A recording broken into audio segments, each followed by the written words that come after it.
It's me again. It's Cal from iROOMit app or a website.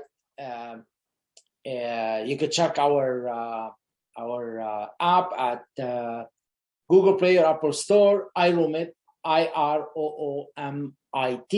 or you can visit us at www.iROOMit.com. Today, I'm going to talk about what's the best way to avoid a bad roommate. Generally, bad roommates in general. How can I avoid it? What can we do to avoid them? Because sometimes we don't know.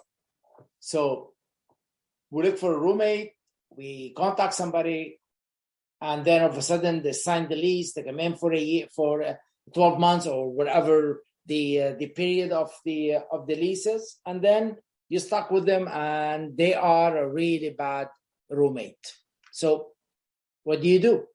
Well, number one is to avoid that, download our app and use our app or use our website. That will save you tons of headaches. We'll take all the stress because our algorithm and our system, the way we build it on how can we make your life easier. So I'm going to share with you 5 steps only quickly. I don't want to make it long video, but if you want to listen to the full video, go to our podcast, listen to the whole episode. I'm going to go in detail how you'll be able to do it. So what's the 5 steps you should take when you want to discover to avoid? How could you avoid the bad roommate? One is do a background check on them. That's important. Same thing, get their identity verified and ask for the credit report. Done. Then that gives you peace of mind. It tells you who they are in everywhere. You could discover a lot about them by giving you those 3 things. Doesn't cost a lot of money actually. If you go through our app, all of them together won't even cost you less than $30.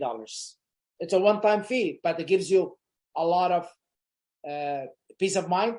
You don't have to pay the roommate. The newcomer of roommate should pay for it. Second one, ask lots of questions, a lot of questions, because the more you ask, the more you're going to discover. And after you ask the questions, tell your side of the story. What do you like? Who you are? What's your hobby? And by using our platform, it will give you all this comparability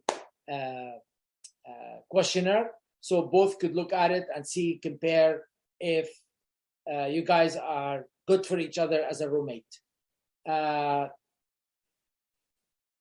If you're really hesitant, try to do what I call establish a trial period. Say to the person, you know what? I want to have you as a roommate for a year or 2, but let's try 3 months. That's really important. That will be good. And set the house rules. Set it. Say what the house, especially if it's your house, you're not going together into one place. All of a sudden, that will save you tons of headaches. Tons and tons of headache. That's it. That's the video. I want to make it really, really short. Don't forget to check our episode. It's exactly same subject, but I'm going to go more broad about it. So hopefully we'll see you on our podcast. Till then, have a great weekend. We'll talk shortly.